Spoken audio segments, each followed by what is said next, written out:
اپنے شاگرد کو منزل کا پتہ دیتا ہے، ایسا دل جو خدا سب کو کہاں دیتا ہے۔ جانتا خوب ہے یہ بات زمانہ سارا، جانتا خوب ہے یہ بات زمانہ سارا، ہے مدرس ہی جو پتھر کو زبان دیتا ہے مدرس ہی جو پتھر کو زبان دیتا ہے۔ آئیے حضرات، اب ہم اس پروگرام کو آگے بڑھاتے ہیں۔ میں تقریر پیش کرنے کے لیے اسی مکتب کے ہونہار طالب علم محمد عباس ابن تاج میاں کو دعوت دیتا ہوں کہ وہ آئیں اور تقریر پیش کریں۔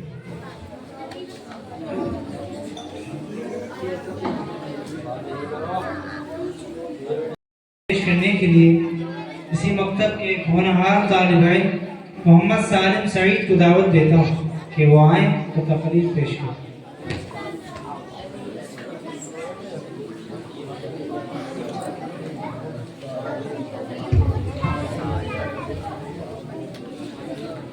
الحمد لله بكرة وأصيلا والصلاة والسلام على محمد وأهله وأصحابه سلام جميلا. أما بعد، قال النبي صلى الله عليه وسلم لكل شيء علم وعلم الإيمان الصلاة. محترم حضرات، اس عقیب سراپا تقسیم میں آپ کے سامنے ایک مختصر سی حدیث پڑھی جس کا ترجمہ یہ ہے۔ سرکار دو عالم جناب محمد رسول اللہ صلی اللہ علیہ وسلم نے ارشاد فرمایا کہ ہر چیز کا ایک نشان ہوتا ہے اور ایمان کا نشان نماز ہے۔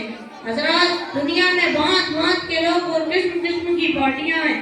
کوئی عربی ہے تو کوئی ایرانی، کوئی فرانسیسی ہے تو کوئی جاپانی، کوئی چینی ہے تو کوئی ہندوستانی، کوئی افغانی ہے تو کوئی پاکستانی۔ اسی طرح آپ کے ملک میں مختلف پارٹیاں ہیں۔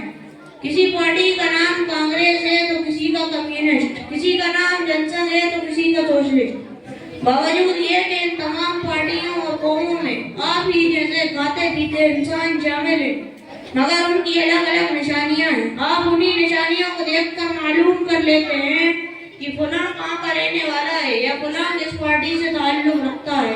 یہ تو گفتگو ہوئی ان چیزوں کے بارے میں جو ہماری نگاہوں سے گزرتی ہیں، مگر کچھ چیزیں ایسی ہیں جو ہماری ظاہری آنکھوں سے نظر نہیں آتی، مگر ان کے کچھ نشانات ہوتے ہیں جن سے ان کے وجود کا پتہ چلتا ہے۔ مثال کے طور پہ ہوا دکھائی نہیں دیتی، مگر جب پتیاں ہلتی ہیں تو پتہ چلتا ہے کہ ہوا چل رہی ہے۔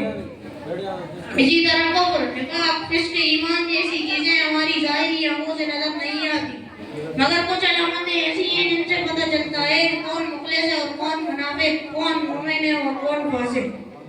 اس حدیث میں ایماندار کی یہ نشانی ہے کہ وہ نماز پڑھتا ہے، روزہ ہے چند مخصوص دن کے لیے، حج و زکوٰۃ ہے صرف دولت مندوں کے لیے۔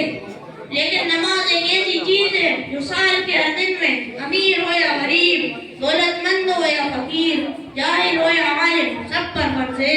یہی وجہ ہے کہ تاجدار مدینہ فخر رسول جناب محمد رسول اللہ صلی اللہ علیہ وسلم ارشاد فرماتے ہیں، من ترک الصلاۃ متعمدا فقد کفر۔